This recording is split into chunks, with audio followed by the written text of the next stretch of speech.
Let's talk about Starlink. Starlink plans to launch a mega constellation of satellites in order to provide high speed, low latency broadband internet to locations where access has been unreliable, expensive, or completely unavailable. The internet is something that most of us take for granted because we're so used to having it. But we forget that there are many places in the world where internet is either not an option or is completely lacking in bandwidth and speed. Starlink is one of Elon Musk's many disruptive companies and is part of his aerospace company, SpaceX. SpaceX's president, Gwynne Shotwell, went on record saying that Starlink would be a great candidate to spin out from SpaceX and go public, so that both institutional and retail investors will have access to its stock. The ultimate goal would be to use Starlink's profits in order to fund SpaceX's mission of sending humans to Mars in order to colonize it, and become a spacefaring, multi-planet species in case of a tragic extinction event on Earth. SpaceX CEO Elon Musk said in an interview that they were not thinking about a Starlink IPO at all, as they were only focused on making the project work and not going bankrupt.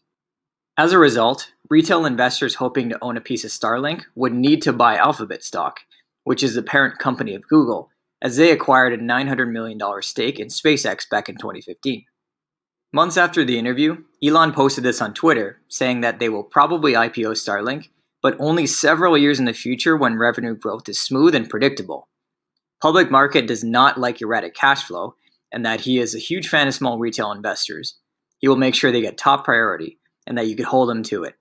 What he's referring to is that when a company goes public, big institutional investors usually get to buy pre-IPO shares before us retail investors. In comes Tesla. I truly believe that Elon and Starlink will give priority to small retail investors who have held Tesla stock for an agreed upon period of time, and that the amount of shares you own in Tesla will determine how many pre-IPO shares of Starlink that you could buy.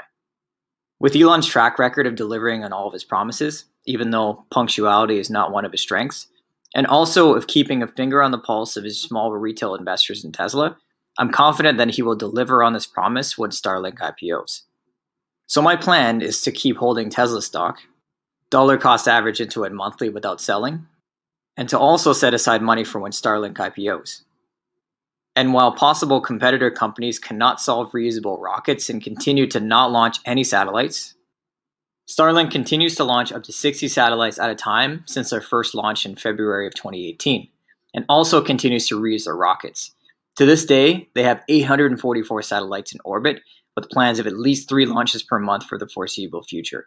And their estimated future revenue of $30 billion per year will make them an absolute powerhouse. I already mentioned in a previous video that I use the sniper method of investing, where I carefully choose a small handful of disruptive stocks. Tesla makes up almost 100% of my stock portfolio, and I will most likely sell off other stocks in the near future to buy even more Tesla. I've had my eye on Starlink for over a year, and when they go public, I will have money set aside to go in big and with conviction, with the intent of holding it for many years. When you have enough conviction in your companies that you invest in, you don't even think about selling them unless the fundamentals change. Thank you so much for taking the time out of your busy day to watch this video.